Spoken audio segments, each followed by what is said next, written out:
Hello students, today's class for class 12th chapter कर रहे हैं हम 7 मिसलेनियस एक्सरसाइज पे और मिसलेनियस के भी डेफिनेट क्वेश्चन पे हैं, डेफिनेट पार्ट पे। और क्वेश्चन नंबर 28 प्रीवियस लेक्चर में मैंने बताया था कि 28 और 30th दोनों सेम है, तो इसलिए मैं 28 और 30th इन दिस लेक्चर इकट्ठे लूंगी।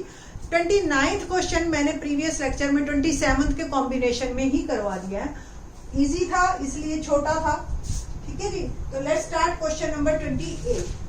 क्वेश्चन क्या है आपके पास, लिमिट है π/6 से π/3 sin x plus cos x upon में √sin 2x dx। आपको अलग अलग बुक्स में अलग अलग क्वेश्चंस मिलेंगे इस टाइप के, और दैट्स वाई मैंने 28 और 30th को इकट्ठा किया कि आपको एक ही फ्रेम में आंसर मिले। देखिए कैसे, आपको इस क्वेश्चन में sin 2x दे रखा है sin x plus cos x। कई बार कुछ चीजें हम सीधी सीधी ना सोच के बेटर है उसको थोड़ा सा अलग तरीके से सोचें, तो आपको रिजल्ट जल्दी मिलेगा और जो है सही मिलेगा। तो आपको ये क्लियर है कि ये मेरा डेरिवेटिव में अगर चला जाए तो मेरी प्रॉब्लम सॉल्व हो जाए। ये किसका डेरिवेटिव बनेगा, यानी कि डिफरेंशिएशन के बाद ये सिचुएशन आ जाए, मैं t किसे पुट करूं, बस ये सोचना है आपने। इसमें जो थोड़ा सा अलग है, sin x किसका डेरिवेटिव होता है, प्लस का sin x, ठीक है। तो cos x का होता है माइनस sin x, तो माइनस cos x अगर मैं लेती हूं तो प्लस sin x डेरिवेटिव है, और cos x तो होता ही sin x का पॉजिटिव। तो अगर मैं इसको t ले लेती हूँ, sin x minus cos x is equal to t, तो sin x plus cos x यानी कि sin x का डेरिवेटिव cos x और cos x का हो गया minus sin x, minus minus compensate कर देगा, dx बन गया dt। बस इतना ही आपने सोचना है। आप चाहो तो लिमिट अभी चेंज करो, अदरवाइज आप क्वेश्चन में लिमिट मत लिखिए और आप ऐसे ही क्वेश्चन को करते जाइए। जब हम बाद में सॉल्व करके t से x में पुट करेंगे तब हम लिमिट में चले जाएंगे, ठीक है। तो इट विल बिकम dt। अब प्रॉब्लम ये हो गई, ये तो dt में चला गया, बट नीचे वाली सिचुएशन मेरी अभी तक नहीं आई है उस फॉर्म में, ठीक है। तो अगर मैं इसको अभी लिखती हूं तो मेरे लिए प्रॉब्लम क्रिएट हो जाएगी। यहां से आप कोशिश करो कि sin 2x आ जाए। sin 2x कब आएगा, जब स्क्वेयरिंग बोथ साइड हम करेंगे, ठीक है जी। तो overall sin x minus cos x is t, take it as a 1, squaring both side. तो स्क्वेयरिंग करने के लिए sin x का sin square x plus cos square x minus 2 sin x cos x is equal to t square. इसकी value 1 होती है और ये हो गया sin 2x is t square. t को इधर कर दीजिए और sin 2x को उधर, तो sin 2x की वैल्यू आ गई मेरी इन टर्म्स ऑफ t, है ना, हो गया आसान। और अब इसको differentiation with respect to x, तो ये हो जाएगा आपका cos x sin x का, और ये प्लस sin x dx बन गया मेरा dt। कुल मिला के आपने ऐसे लिखना है, जो मैंने पहले बताया था, आपको सोचना बताया था कि आप सोचेंगे कैसे। तो मेरा जो क्वेश्चन है वो चेंज हो गया, dt ये पूरा dt में चला गया, और ये रूट sin x को मैं लिख सकती हूँ √1 माइनस t स्क्वायर। देखिए कितना इजी क्वेश्चन हो गया मेरा। लिमिट भी अगर आप चेंज करना चाहते हैं आप कर लीजिए चेंज यहीं पे ही। अगर आपने इसको t लिया है तो when x is π/6 तो t क्या होगा, sin π/6 माइनस cos π/6। sin π/6 की वैल्यू होती है 1/2, cos π/6 की वैल्यू होती है √3/2, तो overall 1 minus √3/2। Same when x is π/3 तो t क्या बन गया मेरा, sin π/3 माइनस cos π/3। sin π/3 की वैल्यू होती है √3/2 और cos π/3 की वैल्यू होती है 1/2, तो ये हो गया √3 माइनस 1/2, ठीक है। तो ये आपकी लिमिट्स आ गई है और ये आपका आ गया। अगर आपको ध्यान हो x a square minus x square identity difference integration का फार्मूला तो साइन इनवर्स x बाय ए प्लस सी इनडेफिनेट में मेरा ये फॉर्मूला था, है ना। तो बस इसी को ही हमने यूज कर।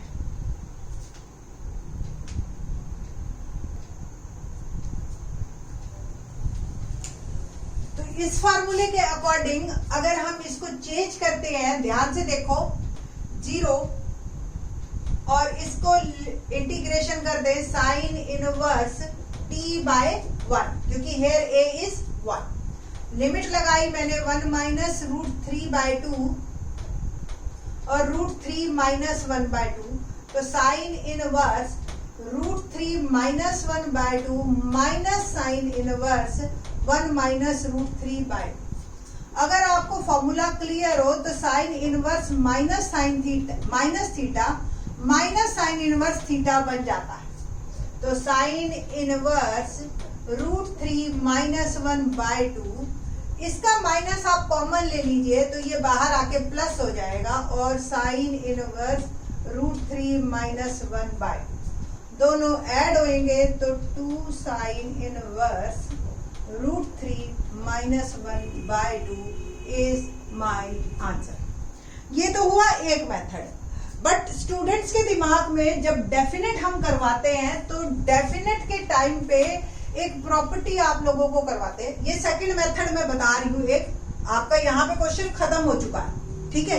फिर भी अगर आप एक प्रॉपर्टी लगाना चाहो तो बड़ी इंटरेस्टिंग प्रॉपर्टी है, देखते हैं। इसको एक और मेथड से भी कर रहे हैं।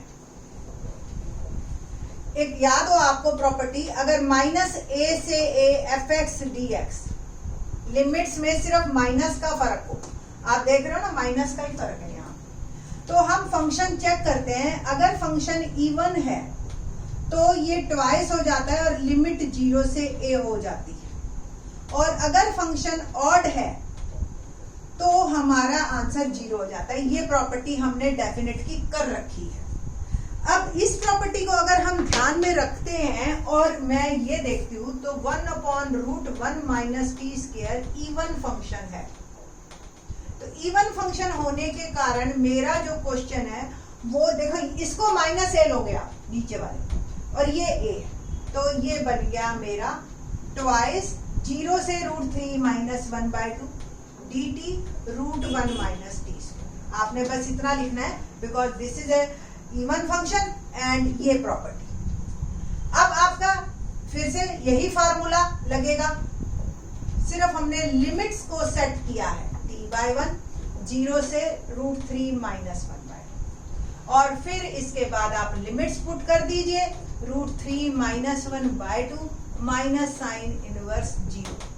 तो कुल मिला के ओवरऑल साइन इनवर्स 0 ही होता है, और ये मेरा आंसर। चाहे आप ऐसे कीजिए चाहे आप वैसे कीजिए, बोथ आर आंसर सेम है बोथ से, और सबसे बड़ी बात इजी है ये वाला, अगर प्रॉपर्टी ध्यान है। अगर प्रॉपर्टी ध्यान नहीं है तो उस तरीके से भी आप कर सकते हो, ठीक है जी।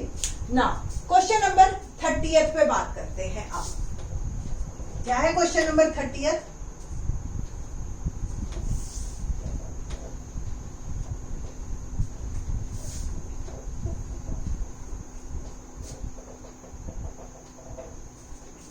जितना हमें चाहिए 28 से वही हमने रखा है ना।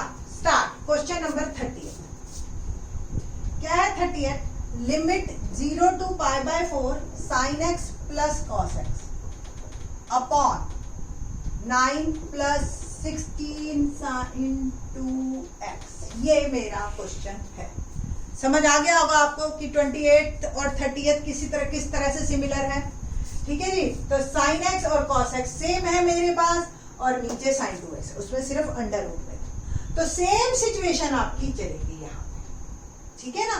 तो आप क्या करोगे, sin x minus cos x को t पुट करोगे, स्क्वेयरिंग करोगे, sin square x plus cos square x minus 2 sin x cos x t, and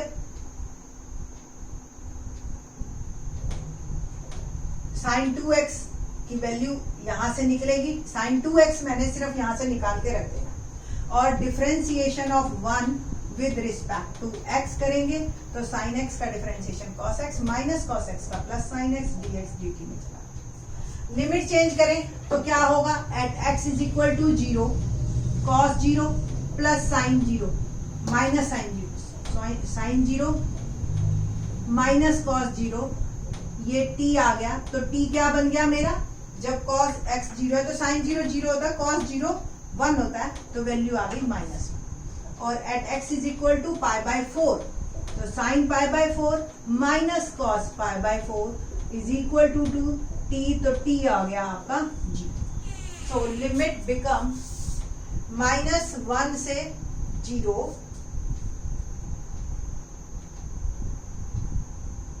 sin x plus cos x dx become dt, और 9 प्लस 16 sin 2x की value 1 minus t -1 से 0 dt 9 plus 16 minus 16 t square, -1 से 0 dt 9 plus 16 क्या आ गया 25 minus 16 T. कितना easy सम हो गया। T square की जो आपको भी पता है कि इसका जो मल्टीपल है ये 1 करते हैं हम कोफिशिएंट, तो 16 को कॉमन लीजिए, dt अपॉन 25/16, ठीक है जी, माइनस टी स्क्वायर, और it can be written as 1/16 dt upon 5/4 whole square minus t square. Formula बिल्कुल पहले की ही तरह चलेंगे आपके। और अब जो है हमारा फार्मूला क्या लगेगा इंटीग्रेशन का,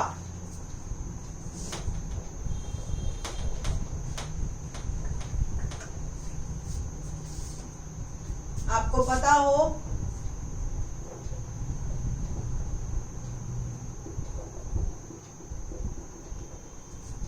1/a² माइनस x² क्या होता है 1/2a log 1/2a log a plus x और a माइनस x, यही होता है ना, प्लस c। डेफिनेट है तो हमें यहाँ पे जो है वो c लगाने की जरूरत नहीं है, तो देयर इज नो नीड। सो 1/16 -1 से 0 इंटीग्रेशन ही कर रही हूं मैं सीधा, आप 1/2a, a is 5/4 log a plus t 5/4 minus t, 2 2 जा 4, 2 ऊपर गया तो 2 × 16 × 5 log 4 LCM 5 plus 4t 5 minus 4t, 8 5 जा 40 log 5, लिमिट लगानी है हमने -1 से 0 -1 से 0, तो मैं अब लिमिट ही लगा देती हूँ पहले। log जब 0 पुट किया हमने तो 5 प्लस 0 5 माइनस 0, ठीक है, माइनस log -1 डाल रहे हैं तो 5 माइनस 4 और 5 प्लस 4, ओवरऑल ये मेरी सिचुएशन आ गई, ठीक है जी।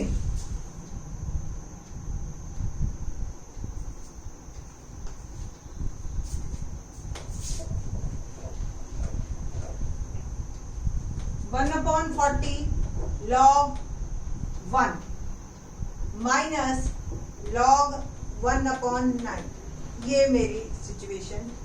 आप दो तरीके से कर सकते हो, log 1 की वैल्यू पता ही है हमें 0 होती है, और log में कोई चीज मल्टीप्लाई में हो तो वो पावर में चली जाती है, ठीक है, या पावर वाली मल्टीप्लाई में आ जाती है। तो पहले तो ये 0 डाला मैंने और माइनस log 9 की पावर -1 लिख दिया, और ये पावर वाली n log m या m raise to power n log m हो जाता है, यानी कि जो भी पावर में log में वो मल्टीप्लाई में आ जाता है। तो -1 × -1 log 9, ओवरऑल आंसर आ गया 1/40 log 9 इज माय आंसर। तो ये था हमारा क्वेश्चन नंबर 30।